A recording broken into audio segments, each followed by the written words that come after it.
조인섭 변호사의 상담소.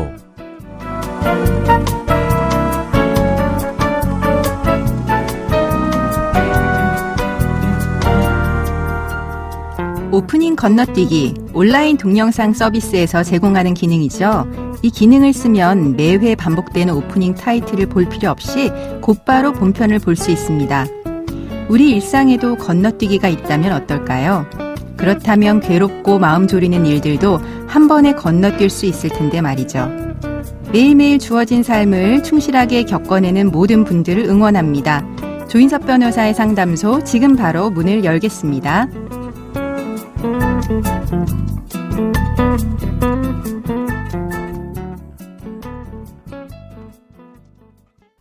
당신을 위한 로하우스 조담소, 이채원 변호사와 함께합니다. 안녕하세요. 안녕하세요. 법무법인 신세계로의 이채원 변호사입니다. 오늘은 어떤 고민이 기다리고 있는지 먼저 사연부터 알아보겠습니다.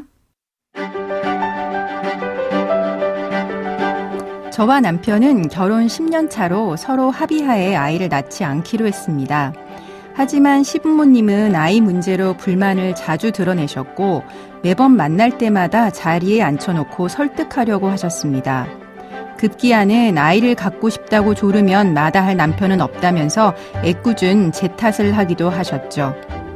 저는 중간에서 손 놓고 있는 남편이 너무나도 야속했습니다. 시댁에 다녀온 날이면 우리 부부는 어김없이 싸우게 됐고 그러다 보니 점점 사이가 멀어졌습니다. 그러던 어느 날 친정아버지가 교통사고로 갑자기 돌아가셨습니다. 아버지에게는 시골에 땅과 2달 전에 계약한 아파트 분양권이 있었는데요. 어머니와 언니가 양보를 해줘서 아버지의 분양권을 얻게 됐습니다. 그런데 막상 분양권을 받고 나니 앞으로 내야 할 중도금과 잔금이 걱정이었습니다. 남편에게 도움을 청했지만 이미 자기 명의의 대출이 있어서 어려울 것 같다고 했습니다. 저는 결국 제 명의로 대출을 받고 친정어머니에게 돈을 빌려서 간신히 중도금을 납부할 수 있었습니다.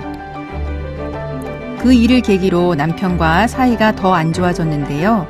결국 넉 달 뒤 남편이 이혼소장을 보내왔습니다. 그런데 제가 아버지에게 받은 분양권도 재산 분할을 해야 한다고 하더라고요. 너무나도 황당하기만 합니다. 친정아버지에게 유산 상속 받은 거나 다름없고 중도금까지 제 돈으로 냈는데 부부 공동 재산에 포함되는 것이 맞나요?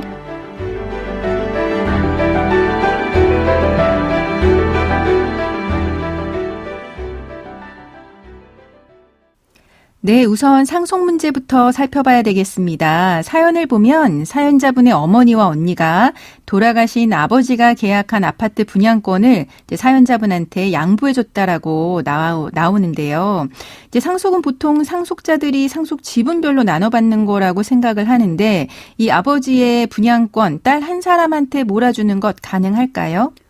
네, 사연자의 아버지가 갑작스럽게 사망함으로 인해 아버지가 생전에 보유하고 있던 재산들은 법률 규정에 따라 자연스럽게 피상속인의 재산을 상속받게 됩니다. 네. 사연자의 경우 사연자의 어머니, 언니, 그리고 사연자가 공동 상속인이 되는 것인데요. 그렇죠. 이때 아버지의 상속재산은 공동 상속인들의 공유가 되고 상속인 각자의 재산으로 분할되어야 할 필요가 있습니다. 이때 재산분할 비율은 민법 1009조 법정 상속분에 따라 결정되는데요. 네. 원칙은 균분으로 하지만 피상속인의 배우자는 직계비속과 공동으로 상속할 때 상속분의 5화를 가산하기 때문에 어머니가 1.5, 딸 2명이 1의 비율로 가져갈 수 있습니다. 네, 그러니까 어머니가 1.5, 딸들이 1. 그러니까 어머니가 7분의 3, 딸들이 각 7분의 2씩 받는 거네요. 네, 맞습니다. 그리고 사연처럼 이런 법정 상속분이 아니라 분양권을 모두 사연자에게 몰아주려고 할 때에는 상속재산 분할 협의라는 것을 할 수 있습니다. 네. 협의 분할을 할 때에는 당사자 전원의 합의가 있으면 되고 특별한 방식이 필요 없기 때문에 사연처럼 다른 상속인인 어머니와 언니가 아내에게 분양권을 전부 주는 방식으로 협의 분할하는 것도 가능한 것이지요. 네, 그렇게 해서 지금 분양권을 사연자분이 혼자 받으셨는데 있는데 그렇게 상속을 받고 나니 이혼 문제가 생기셨어요. 이제 완공된 아파트가 아니고 이제 막 중도금 그리고 이제 잔금을 치른 분양권인데 이런 분양권도 재산분할, 그러니까 이혼해서 재산분할 대상 될 수 있지요. 네, 흔히 부부가 보유하고 있는 아파트가 이혼 시 재산분할 대상이 된다는 거는 여기저기서 많이 들어보셨을 텐데요. 그렇죠. 아직 아파트가 완공되지 않아 무형의 분양권 상태인 권리에 대해서도 재산분할할 수 있는지가 문제가 됩니다. 결론부터 말하자면 우리 판례는 분양권도 재산분할의 대상으로 포함을 시키고 있는데요.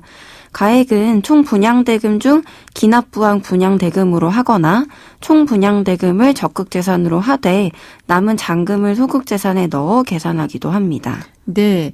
그런데 이제 분양권은 분양받은 가격보다 보통 프리미엄이 붙는 경우가 많지 않습니까? 그 네. 프리미엄도 재산분할 대상으로 넣을 수 있겠죠?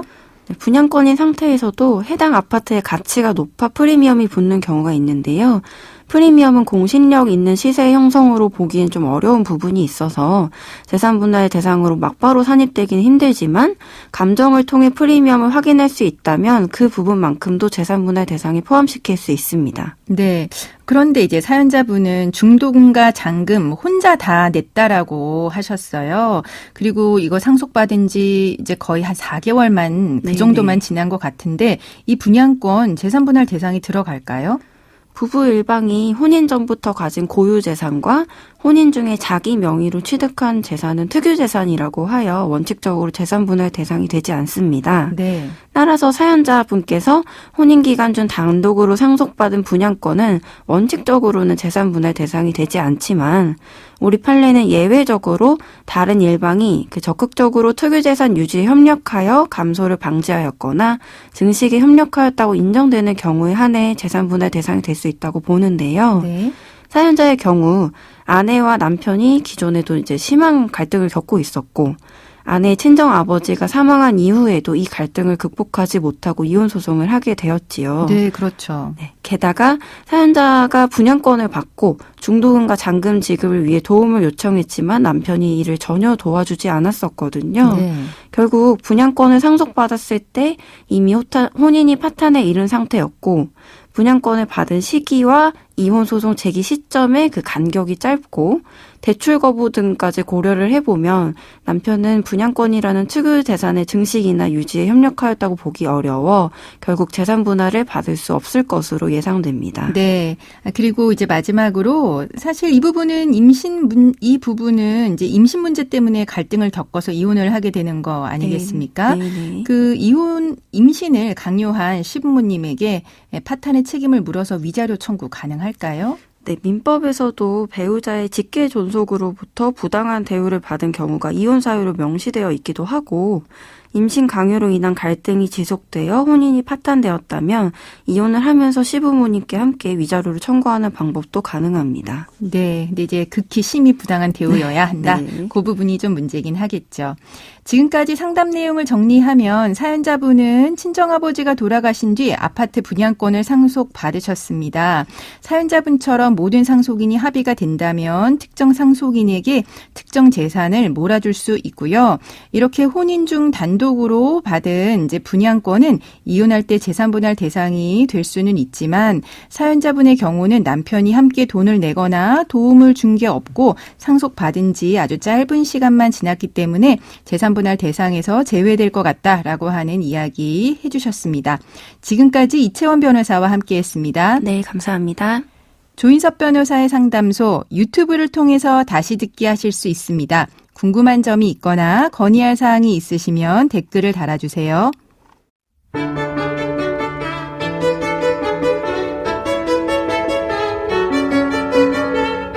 어디서도 말하지 못했던 당신의 고민.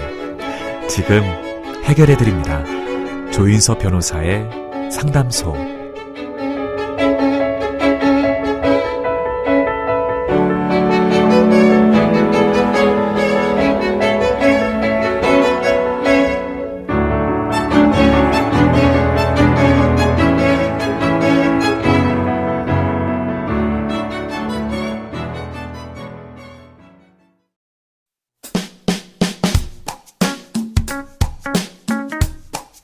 알아두면 쓸데있는 법률 이야기 알쓸법 시간입니다. 지난 15일 아침 7시 부산 해운대구의 초고층 빌딩 99층에서 미국의 유명 유튜버가 낙하산을 메고 뛰어내린 일이 있었습니다. 사람이 살고 있는 도심에서 낙하산이라니 법에 저촉되진 않을까요?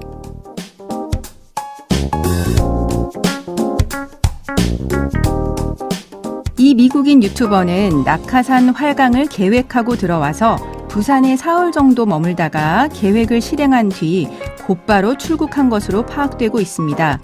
경찰은 해당 남성이 건물의 화물 엘리베이터로 99층 전망대까지 올라간 뒤에 영업시간 이전에 전망대로 들어가서 활강을 한 것으로 보고 있는데요. 그렇기 때문에 주거 침입죄가 성립하는 것으로 보고 있습니다. 지난 2019년에도 러시아인 2명이 LCT 등 해운대 고층 건물에서 점프했다가 주거 침입 혐의로 벌금형을 선고받은 사실이 있는데요. 현재 부산 해운대 경찰서는 이 미국인에 대해서 인터폴의 공조 요청을 검토하고 있는 상태라고 합니다.